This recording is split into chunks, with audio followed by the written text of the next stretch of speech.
प्रेम प्रकरणातून उद्भवलेल्या वादात लासलगाव येथील रेल्वे स्थानकाशेजारील वस्तीत बुधवारी दुपारी अल्पवयीन मुलीच्या भावानं मित्राच्या साथीनं युवकावर तलवारीनं हल्ला केल्यानं गंभीर जखमी झालेल्या युवकाचा मृत्यू झाल्याची घटना घडली आहे. मनमाड लोहमार्ग पोलीस ठाण्यात या प्रकरणी 5 जणांविरोधात गुन्हा दाखल करण्यात आला असून त्यापैकी 3 संशयितांना पोलिसांनी अटक केली आहे. यामध्ये मुलीचा भाऊ फरार झालाय.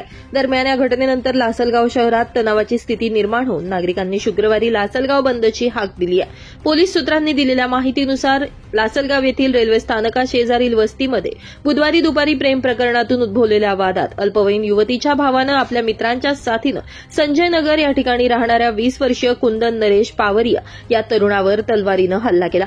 प्रथम बेदम मारहाण करून युवकाला घराच्या गच्चीवर नेण्यात आलं आणि तेथे तलवारीने आणि लोखंडी रॉडनं त्याच्यावर वार करण्यात आले.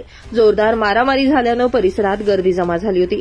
दरम्यान पोलिसांना याची माहिती कळताच सहाय्यक पोलीस निरीक्षक भास्करराव शिंदे यांच्यासह पोलीस कर्मचारी घटनास्थळी तातडीनं हजर झाले. गंभीर जखमी अवस्थेत कुंदनला ग्रामीण रुग्णालयात दाखल करण्यात आलं. यानंतर निफाड येथील खासगी रुग्णालयात उपचार सुरू करण्यात आले. अधिक उपचारासाठी नाशिक जिल्हा रुग्णालयात पाठवण्यात आलं. मात्र बुधवारी मध्यरात्री जखमी कुंदनचा मृत्यू झाला. या घटनेनंतर मनमाड लोहमार्ग पोलीस ठाण्यात 5 जणांविरोधात गुन्हा दाखल करण्यात आला. यापैकी 3 संशयितांना अटक करण्यात आली आहे. फरार संशयितांचा शोध पोलीस घेत आहेत. छत्रपती संभाजीनगर लोहमार्ग विभागाच्या पोलीस अधीक्षक स्वाती भोर यांनी घटनास्थळी पाहणी केली आहे. तर या प्रकरणी पुढील तपास पोलीस करत आहेत.